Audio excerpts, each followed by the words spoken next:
సాయి బంధువులందరికీ సాయి గురించి మీకు మరికొన్ని విషయాలు తెలియాలని షిరిడీ సాయి అనుగ్రహ రహస్యం అనే ఈ నిత్యపారాయణ గ్రంథాన్ని ఆ బాబా కృపతో పఠిస్తున్నాను. బాబా గ్రంథాలు చదవలేని వారు, చదవడానికి వీల్లేని వారి కోసం ఈ కలియుగ దైవమైన ఆ బాబా గురించి మీరందరూ తెలుసుకోవాలని ఈ ప్రయత్నాన్ని ప్రారంభిస్తున్నాను. ఇంతటి అద్భుతమైన గ్రంథాన్ని అందించిన రాజర్షి శ్రీ రమణానంద స్వామి వారికి నా హృదయపూర్వక శిరస్సాభివందనాలు. ఈ గ్రంథం అందరికీ అర్థమవ్వాలన్న ఉద్దేశంతో అందులోని శ్లోకాలను చదవడం లేదు, తప్పుగా భావించకండి. ఏదైనా తప్పులు చదివితే మన్నించగలరు. ఇక అధ్యాయంలోకి వెళ్దాం. ఓం షిరిడీ సాయి పరమ గురుభ్యో నమః. అధ్యాయం 15. సాయి దేనికోసం అవతరించారు? బ్రహ్మ విద్యలో సాధకుడికి పూర్ణ విజయం అంతా మూడింటిపై ప్రధానంగా ఆధారపడి ఉంది. తాను ఎన్నుకున్న గురువు యొక్క శక్తి సామర్థ్యాలు, గురువు పట్ల సాధకుడికి గల భావన, సాధకుడి సాధనా కృషి. ఈ మూడింట్లో ఏది లోపించినా పూర్ణ విజయం సిద్ధించదు. తాను ఎన్నుకున్న గురువు సర్వసమర్థుడు, సర్వజ్ఞుడు, సర్వశక్తివంతుడైనప్పటికీ శిష్యుడికి గురువు పట్ల ఉన్నత భావన లేకపోతే విజయం చేకూరదు. ఒకవేళ గురువు పట్ల శిష్యుడికి ఉన్నత భావన కలిగిన, సాక్షాత్ పరమశివుడని ఆరాధించిన గురువు సర్వసమర్థుడు, సర్వశక్తిమంతుడు కాకపోతే అప్పుడు కూడా విజయం చేకూరదు. సర్వసమర్థుడైన గురువు లభించిన నీ భావం కూడా ఉన్నతంగా ఉన్న సాధన కృషి లోపిస్తే అప్పుడు కూడా విజయం సిద్ధించదు. కాబట్టి ఈ మూడు విషయాలలో సాధకుడు చాలా అప్రమత్తంగా, జాగ్రత్తగా ఉండాలి. ఈ మూడు సాధకుడికి లభ్యం కావడం బహుదుర్లభమని చెప్పవచ్చును.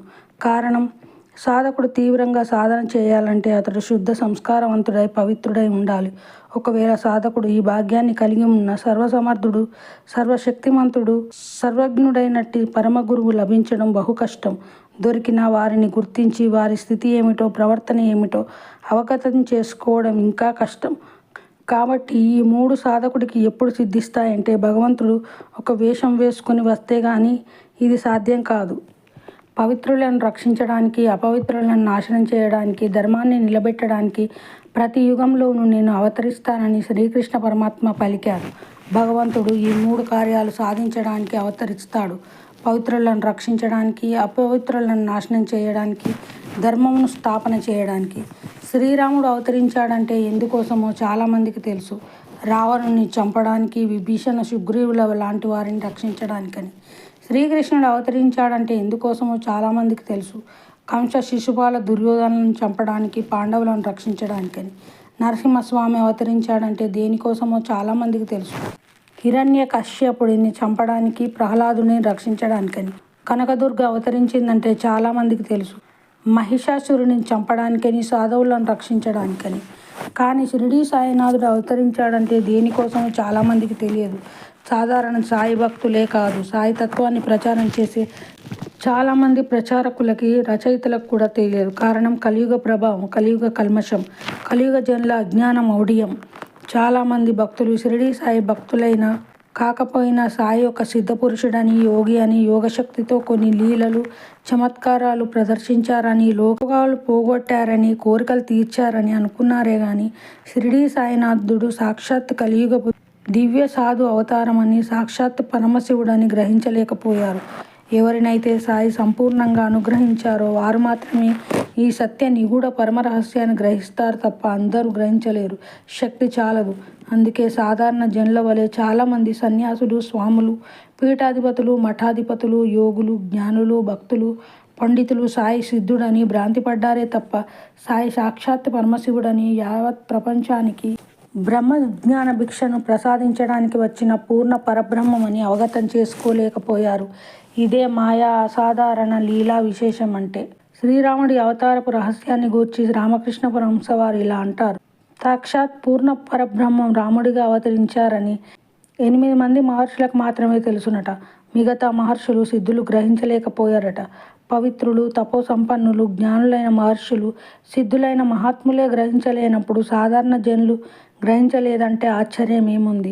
దివ్యానుభూతి లేక కేవలం బుద్ధి వైభవాన్ని కలిగి ఉండే పండితులు గ్రహించలేదంటే వింత ఏముంది? బ్రహ్మానుభూతిని పొందని సన్యాసులకు, పీఠాధిపతులకు అవగతం కాలేదంటే ఆశ్చర్యం ఏముంది? కాబట్టి షిరిడీ సాయి భక్తుడా, శిష్యుడా, సాయినాథుడు ఒక సిద్ధపురుషుడు కాదు, యోగి అసలే కాదు. సాయినాథుడు సాక్షాత్ పూర్ణ పరబ్రహ్మం, దివి నుండి భువికి దిగి వచ్చిన సదాశివ అవతారం. ఇక్కడ చాలామంది సాధకులకు కొన్ని మంచి ప్రశ్నలు కలుగుతాయి. షిరిడీ సాయి భగవంతుడైతే రాముడిలాగా కృష్ణుడిలాగా ఎవరిని చంపాడని, నరసింహస్వామిలాగా కనకదుర్గలాగా ఎవరిని రక్షించాడని, ఈ ప్రశ్నలకు సరియైన సమాధానం మీకు చక్కగా అవగతం కావాలంటే నారద శ్రీకృష్ణ పరమాత్మ సంవాదం మీరు శ్రవణం చేయాలి. అప్పుడు విషయం చక్కగా అవగతమవుతుంది. ద్వాపర యుగం చివరి రోజులలో నారదుడు శ్రీకృష్ణుడిని ఒక మంచి ప్రశ్న వేశాడు. స్వామి, భగవంతుడు కృతయుగంలో సదాశివుడిగా, త్రేతాయుగంలో శ్రీరాముడిగా, ద్వాపర యుగంలో కృష్ణుడిగా అవతరించాడు కదా, మరి కలియుగంలో ఏ విధంగా అవతరిస్తాడని ప్రశ్నించారు. అప్పుడు శ్రీకృష్ణుడు, నారద, దేవుడు కృతత్రేత ద్వాపర యుగాలలో 16 కళలతో దివ్యసుందర విగ్రహంగా అవతరించారు. కానీ ఈ కలియుగంలో మాత్రం ఒక సాధు రూపంలో అవతరిస్తాడు. ప్రజల సద్గుణాలను రక్షిస్తాడు, దుర్గుణాలను నాశనం చేస్తాడు, ఆత్మధర్మాన్ని కాపాడుతాడు. ఎందుకంటే త్రేతాయుగంలో రావణుడు ఒక్కడే, కానీ కలియుగంలో ఎందరో రావణాసురులు పుడతారు. ద్వాపర యుగంలో దుర్యోధనుడు ఒక్కడే, కానీ కలియుగంలో ఎందరో దుర్యోధనులు పుడతారు. కృతయుగంలో హిరణ్యకశ్యపుడు ఒక్కడే, కానీ కలియుగంలో ఎందరో హిరణ్యకశ్యపులు జన్మిస్తారని పలికాడు. ఆ విధంగా కలియుగంలో అవతరించిన సాక్షాత్ పరబ్రహ్మ సాధు అవతారమే షిరిడీ సాయినాథులు. ఈనాడు యావత్ ప్రపంచమంతా సాయిమయం కావడానికి కారణం సాయి కలియుగ దైవం సదాశివ అవతారం అయినందుకే. సాయి కలియుగ దైవం, కలియుగ గురువుగా అవతరించినందుకే సాధారణ వ్యక్తి కూడా బ్రహ్మజ్ఞానం గురించి మాట్లాడుతున్నాడు. సాధారణ వ్యక్తి కూడా మంత్రపుష్పం పలకగలుగుతున్నాడు. సగటు వ్యక్తి కూడా సంకీర్తనం పాడగలుగుతున్నాడు. సామాన్య జనులు కూడా శాస్త్రాధ్యయనం, గ్రంథాలు చదవగలుగుతున్నారు. సామాన్య జనులు కూడా ధ్యానం, ఆత్మవిచారణ చేయగలుగుతున్నారు. ప్రతి ఇల్లు సాయి దేవాలయంగా, ప్రతి వీధి షిరిడీగా, ప్రతి ఊరు పుణ్యక్షేత్రంగా తయారవుతున్నాయి. ఇదంతా ఎవరికి సాధ్యం? సాధారణ గురువులకు, యోగులకు సంభవమా? ఒక్క అవతార పురుషుడైన భగవంతునికే సాధ్యం. కాబట్టి సాయి పాదాలను గట్టిగా పట్టుకో, పరమశాంతిని కైవసం చేసుకో. ఈ విషయాన్ని సునిశ్చితంగా, సూక్ష్మంగా వివరిస్తాను. శ్రద్ధగా వినండి, ఆనందించండి. సాయి సద్గుణాలను రక్షించాడు. సాయి దుర్గుణాలను నాశనం చేశాడు. సాయి ఆత్మధర్మాన్ని స్థాపనం చేశాడు. అది ఏ విధంగా వినండి. రావణాసురుడు కామానికి ప్రతిరూపం.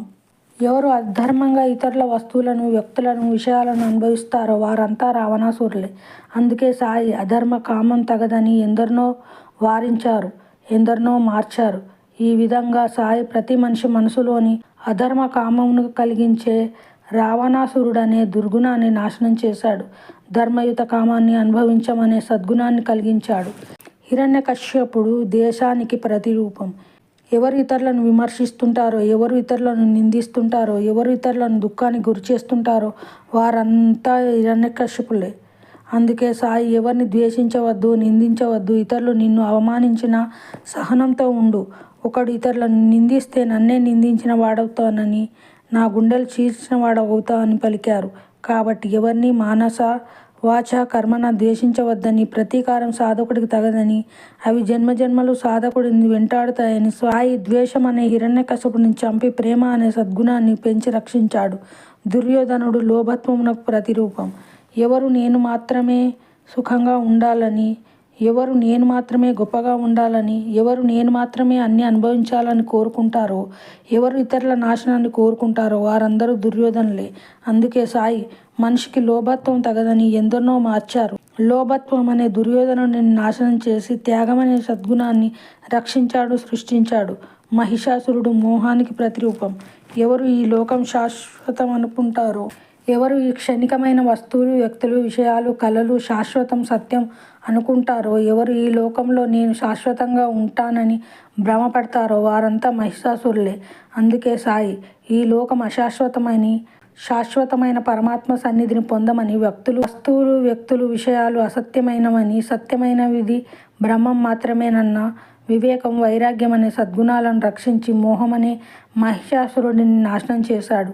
అపార్థం చేసుకున్న ధర్మాన్ని, అపవ్యాఖ్యానం చేసిన ఆత్మతత్వాన్ని, మోహపూరితంగా అర్థం చేసుకున్న ఆత్మజ్ఞానాన్ని సరిచేశారు. అనుభవంతో సవ్యంగా బోధించారు.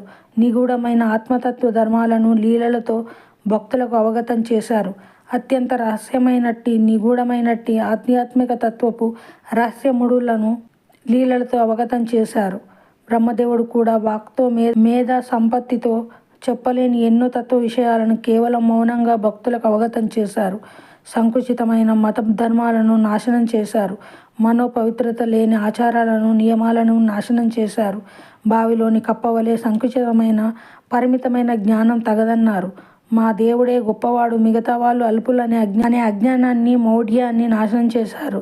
శాస్త్రాలు దారి చూపగలవే గాని శాస్త్రాలు పరమాత్మ దర్శనం కలిగించలేవు అనే సత్యజ్ఞానాన్ని బోధించారు.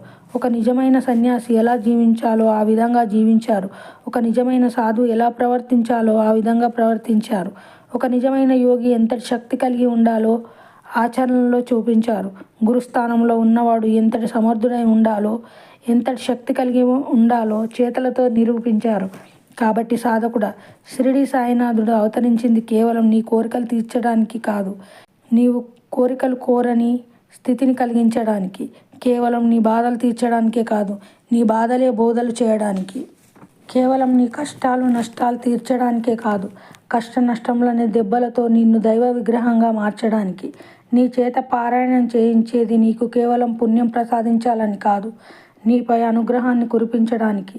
నీ చేత ఆరాధన, పూజ, సేవ చేయించేది కేవలం నిన్ను పుణ్యవంతుడిగా చేయడానికి కాదు, నిన్ను జ్ఞానవంతుడిగా, పవిత్రుడిగా చేయడానికి. నీ చేత ధ్యానం చేయించేది కేవలం అనుభవాలు పొందడానికి కాదు, ఆత్మజ్ఞానాన్ని అవగతం చేయడానికి, బ్రహ్మానుభూతిని కలిగించడానికి, ఆత్మసాక్షాత్కారమును ప్రసాదించి తరింపజేయడానికి. అందుకే సాయి స్వయంగా ఎవరు సాయి అంటే ఒక దేహమని అనుకుంటారో, ఎవరు సాయి షిరిడీలో ఉన్నాడని భావిస్తారో వారి అజ్ఞానాన్ని నాశనం చేసి సాయి అంటే ఆత్మస్వరూపమని, దివ్య జ్ఞానాన్ని ప్రసాదించడానికే నేను ఈ భూమిపై అవతరించానని పలికారు. ఈ విషయాన్నే వాల్మీకి మహర్షి మానవులకు ఆత్మజ్ఞానాన్ని, ధర్మశిక్షణ నొసంగుటకే భగవానుడు మానవాకృతిలో అవతరించునని తెలిపారు. అందుకే ఆది శంకరాచార్యులు మానవుడిగా పుట్టడం, పుట్టిన మోక్షం కావాలనే ఆశతో సాధన చేయడం, చేసిన పరమ గురువు లభించడం, దైవానుగ్రహం పుష్కలంగా ఉంటే గాని దుస్సాధ్యమని తెలిపారు. ఈ మూడింటిలో నీకు 2 సిద్ధించాయి. బ్రహ్మజ్ఞానం కావాలనన్న తీవ్ర తపన నీకు కలిగితే, దానికోసం సాధన చేస్తే ఈ జన్మలోనే నీవు సిద్ధుడవు అవుతావు, మోక్షాన్ని పొందుతావు. ఈ విధంగా ఆచరించు, తరించు. పరమగురు షిరిడీ సాయి సమర్పణమస్తు.